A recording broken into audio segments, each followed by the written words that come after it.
Market ఛానల్కి స్వాగతం. జై శ్రీరామ్. ఈ నెలంతా కూడా రామ మందిరం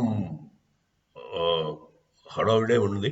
మా ఊళ్ళో కూడా అక్షంతలు వచ్చాయి, వారం క్రితం వచ్చాయి అక్షంతలు రామ మందిరం నుంచి, అంటే అయోధ్య నుంచి అక్షంతలు వచ్చాయి. ఆ అక్షంతలన్నీ చిన్న చిన్న ప్యాకెట్లు కట్టి ఊళ్ళో అందరికీ పంచిపెడతాం. ఇదంతా జరుగుతుంది. ఇది కాకుండా ప్రతి రామ మందిరం ఇంట్లో కూడా దీపారాధన చేయాలి. తర్వాత ఏమో 22ని ఒక పెద్ద దీపావళిలాగే సెలబ్రేట్ చేసుకోవాలి. మనమంతా ఇళ్లలో దీపాలు పెట్టుకోవచ్చు. పైగా మన రామ మందిరాలు ఉంటాయి కదా ప్రతి ఊరికి, అక్కడ పెట్టుకోవాలి.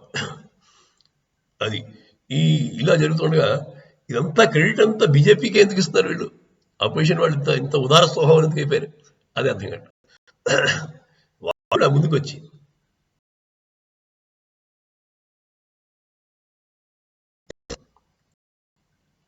వాళ్ళు కూడా వెళ్ళి రామమందిరం ఉత్సవాల్లో పాల్గొని పక్కనే మసీదు కట్టిస్తున్నారు కదా, పెద్ద మసీదు, వరల్డ్ క్లాస్ మసీదు, ప్రపంచానికే పెద్ద మసీదు అంట. ఆ మసీదు కూడా వెళ్ళి దాని ఇనాగ్రేషన్లో పార్టిసిపేట్ చేసి మేము ట్రూలీ సెక్యులర్ అని చెప్పుకునే అవకాశం ఉంది వాళ్ళకి. అది మిస్ అయిపోతున్నారేమో అనిపిస్తుంది, కానీ చేస్తారేమో చూడాలి. తెలియని వాళ్ళు ఉంటే అపోజిషన్ పార్టీస్లో వాళ్ళు చేయొచ్చు. ఒకటి, కాంగ్రెస్ పార్టీకి ఇన్విటేషన్స్ వెళ్ళాయి. సోనియా అమ్మకి వెళ్ళింది, తర్వాత మల్లికార్జున్ ఖర్గేకి వెళ్ళింది. మరి వాళ్ళు ఏం వస్తున్నారా లేదా ఏం మాట్లాడలేదు అఫీషియల్గా. వాళ్ళు వస్తే వాళ్ళకి అక్కడ ముస్లిం ఓట్స్ పోతాయి. అక్కడ వాయనాడు, కేరళ, అక్కడ 10-15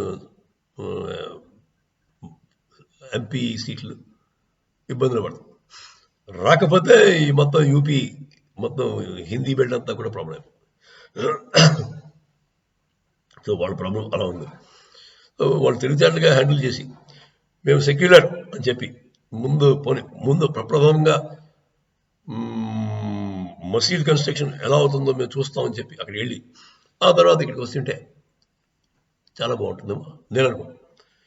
అది కాకుండా మన కమ్యూనిస్ట్ పార్టీలు కూడా సందిగ్ధంలో ఉన్నాయి, రావాలా వద్దా. కమ్యూనిస్ట్ పార్టీ, సిపిఐఎం, సిపిఐ అన్నీ కూడా వాళ్ళు మతానికి అగేన్స్ట్ అంటారు, కానీ సాయిబులకి ప్రొవైడ్ ఓన్లీ హిందూ మతానికి అగేన్స్ట్. సరే, వాళ్ళ ఇబ్బందులు వాళ్ళకున్నాయి. మమతా బెనర్జీ ఆవిడ రావడానికి కూడా చాలా ఇబ్బంది. ఎందుకంటే ఆవిడ ఓట్లు మేజర్ ఓట్ చంకతో ఆవిడకి బంగ్లాదేశీ ముస్లిమ్స్ వేస్తారు. హిందువులు ఎలాగే డివైడెడ్గా ఉంటారు. ఆవిడకి ఎలాగే జలగొట్టైనా బెదిరించైనా ఓట్లు వేయించుకుంటున్నారు హిందువులు. అక్కడ బీజేపీకి ఓటు వేశారని తెలిస్తే వాళ్ళు ఎలక్షన్ అయిపోయిన తర్వాత కూడా కొట్టి చెప్తారు. అలా ఉంటుంది. బంగ్లాదేశ్లో, అదే మన వెస్ట్ బెంగాల్లో డెమోక్రసీ ఎలా ఉంటుంది. సో అక్కడ ఇప్పటికే హిందువులు బిక్కుమని బతుకుతున్నారు. ఆవిడనే గెలిపించారు, లేదంటే వాడు పని అయిపోయి. సరే, ఇది వెస్ట్ బెంగాల్ ఇష్యూ. మన సౌత్ పార్టీలు ఏం చేస్తాయి? కేసీఆర్ గారు మొగ్గు చూపుతున్నారు రాముల వారి జ్ఞాపకం వచ్చారు. ఎందుకంటే కష్టకాలంలో దేవుడే కదా జ్ఞాపకం వస్తాడు. కేసీఆర్కి రాముడు జ్ఞాపకం వచ్చాడు. ఆయన మాత్రం రామ భజన చేస్తున్నాడు, వెళ్తాడేమో. అది మంచిది. కొన్ని కష్టాలు దేవుడు అందుకే ఇస్తాడు మనకి, దేవుడు మర్చిపోకుండా. సరే, మరి మిగతా వాళ్ళు అంటే మన టీడీపీ ఏం చేస్తుంది? వైఎస్ఆర్సీపీ జగన్మోహన్ రెడ్డి గారు వెళ్తారేమో, ఆయన ఏం చేస్తాడు? డిఎంకే వాళ్ళు ఏం చేస్తారు? డిఎంకే వాళ్ళు సనాతన ధర్మాన్ని తీసేస్తాడు, వాడు ఎలా వెళ్తాడు? సరే, మరి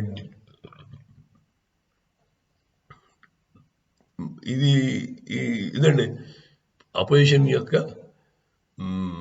సందిగ్ధం. వాళ్ళు ఏం చేయాలో వాళ్ళకి బాపట్లే పాపం. మిగతా వాళ్ళు కూడా, మిగతా చిన్న చిన్న పార్టీలు కేజ్రీవాల్ ఏం చేస్తాడు అవన్నీ చూడాల్సింది, వెండి తెరపై చూడాలి. చాలా ఇంట్రెస్టింగ్గా ఉండబడుతుంది. కేజ్రీవాల్ కొంచెం మేధావి కదా, ఏదో చేస్తాడు, ఏదో డిఫరెంట్గా చేస్తాడని అనుకుందాం. సార్ మీ అభిప్రాయాలు చెప్పండి, వాళ్ళు ఎలా చేస్తే బాగుంటుంది అది కూడా చెప్పండి. సో తర్వాత ఇంకోటి, మోదీ గారు 15,700 కోట్లు అయోధ్య సిటీకి ఇన్ఫ్రాస్ట్రక్చర్ బిల్డింగ్కి ఇన్ఫ్రాస్ట్రక్చర్ కోసమని గవర్నమెంట్ నుంచి ఫండ్స్ ఇచ్చారు. ఆల్రెడీ అక్కడ airport, world class international airport, దాని పేరు ఏంటంటే తెలుసా? మహర్షి వాల్మీకి ఎయిర్పోర్ట్. తర్వాత రైల్వే స్టేషన్ చాలా రెనోవేట్ చేశారంట, చాలా బాగుందండి. సో ఇవన్నీ డెవలప్మెంట్స్ అవుతున్నాయి. తర్వాత ఇంకోటి, ఈ మసీదు పనులు కూడా బాగా ఉత్సాహంగానే జరుగుతున్నాయి అంటారు. ఆ మసీదు కూడా చాలా పెద్ద మసీదు, చాలా విశిష్టమైన, ప్రపంచానికి పెద్దదంట, చాలా పెద్ద మసీదు ప్లానింగ్లో ఉంది. అది ఇనాగ్రేషన్ అది అయిపోతుంది. మోదీ గారు నెక్స్ట్ టైం వస్తే అవి కూడా కంప్లీట్ చేస్తారు. ఇదండి రామవాల్యం గురించి వాళ్ళ న్యూస్. మీరు మీ అభిప్రాయం చెప్పండి. అపోజిషన్స్ ఏం చేయాలి, వాళ్ళ స్టాండ్ ఎలా ఉండాలి, మీరు కామెంట్స్లో చెప్పండి. జై శ్రీరామ్.